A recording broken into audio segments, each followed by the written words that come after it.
Welcome to the deep dive. We're diving into the world of Vinod Kumar Shukla today. Okay.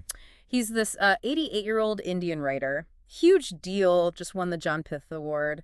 That's like their top literary prize. Wow. Okay. Yeah, I'm not super familiar with his work. you're in for a treat. He writes poetry and prose, and it's got this really interesting quality, kind of a lucid quietude, people say. Lucid quietude. I like that. Yeah.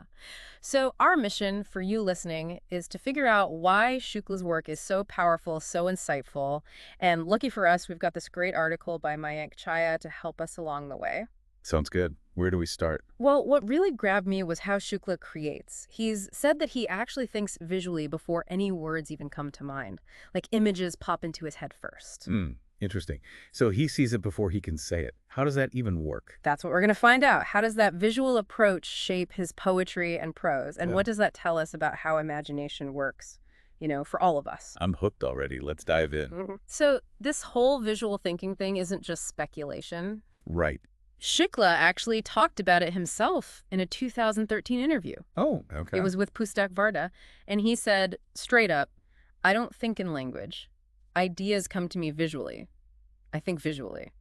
Pretty clear, huh? Yeah. No ambiguity there. So then the question is, how does that translate into the stuff he writes? How do you turn a vision into, well, words on a page? Exactly. And that's where things get interesting.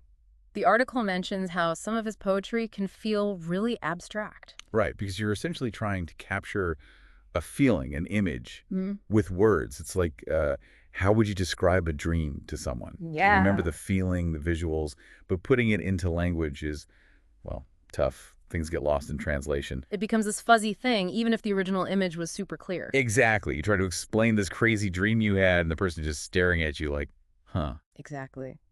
So how do we approach Shukla's work, knowing this about him? Chaya says we got to start with readability. Readability. Sounds simple enough. It is. Don't overthink it. Just see if the writing pulls you in.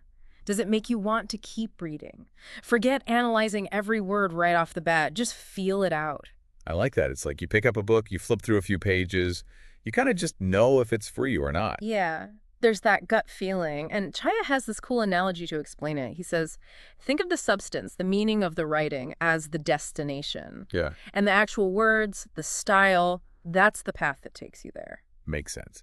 So if the path is all messy and confusing, it doesn't matter how great the destination is, you might never get there. You'll give up along the way. Exactly. Yeah. But if the path is clear, inviting, you're much more likely to enjoy the journey and reach that destination. Boom.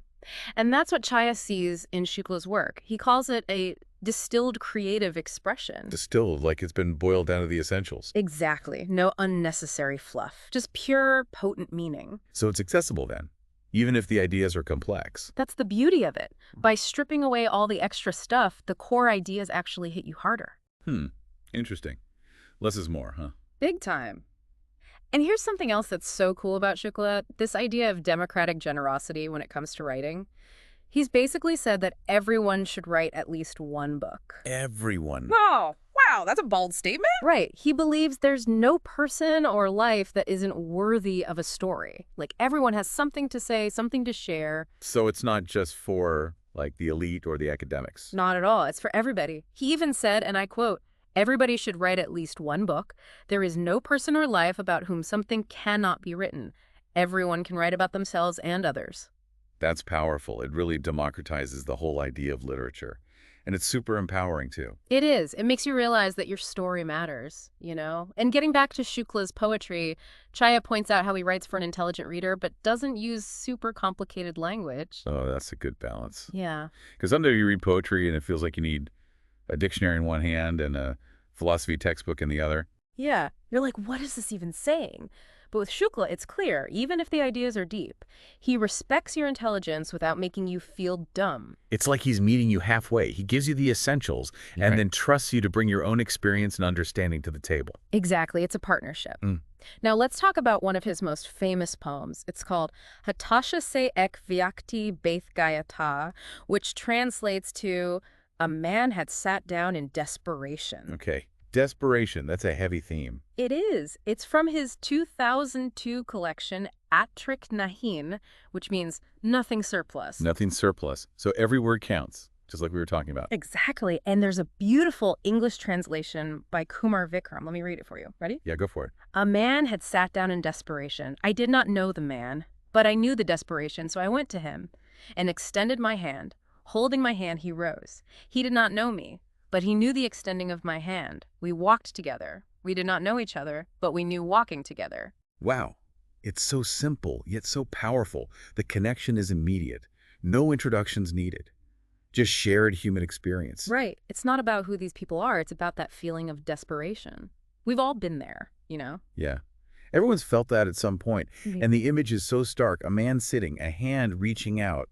It's like a sketch. But the emotion is so strong. Totally. And the ending lines. We did not know each other, but we knew walking together.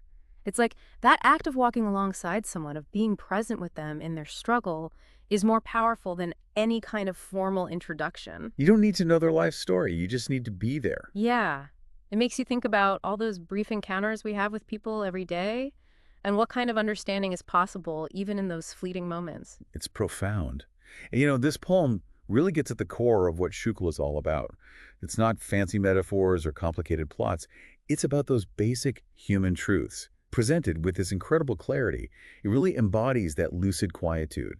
Chaya uses this great phrase, verbal grandiosity, to contrast Shukla's style with other writers who use a lot of flourishes and complex language. Ah, so Shukla's the opposite of that. He's a minimalist. Exactly. But as Chaya points out, just because his language is simple doesn't mean the substance is lacking. It's like a perfectly cut diamond. Fewer facets, but it shines brighter. Perfect analogy. So less is more, again. It really challenges the idea that you need fancy words to say something meaningful. So true. Now, I want to go back to that Pustak Varda interview. Shukla said something really interesting about writing prose versus poetry. He said, and I'm paraphrasing here, starting with prose is natural, but it gets tough later, like poetry. Poetry's tough to start, but gets easier later, like prose. It's like they flip. That's kind of mind-blowing. It is. We think of prose as being more straightforward, right? Yeah, closer to how we talk every day. But Shukla's saying that as you go deeper, trying to achieve that perfect clarity, prose can become really challenging. Like you hit a wall. While poetry, which can seem so daunting at first, becomes more natural with practice. So it's about finding that flow, that rhythm, and then it just kind of pours out. Exactly. Makes you think about the different creative processes involved. It does. Different muscles being used. Now, Chaya also mentions that some people might find Shukla's poetry demanding or an acquired taste. I can see that. It's not instant gratification poetry, right? No. But Chaya makes this brilliant point. He says life itself is an acquired taste. That's true. Think about it. Life's messy, full of contradictions. It takes time to really appreciate its depth. And so it is with Shukla's poetry. It requires patience, a willingness to sit with it, to let it unfold. It's an investment, like any relationship, really. Yeah, the rewards come with time. To give you another taste, here's a short one. Sitting in the bus, I wish that there were trees on both sides of the road. In my room, I have hung a picture of an entire forest. Oh, I love that. Ah. It's so simple, but it speaks volumes. The longing for nature, the contrast between the mundane and the ideal.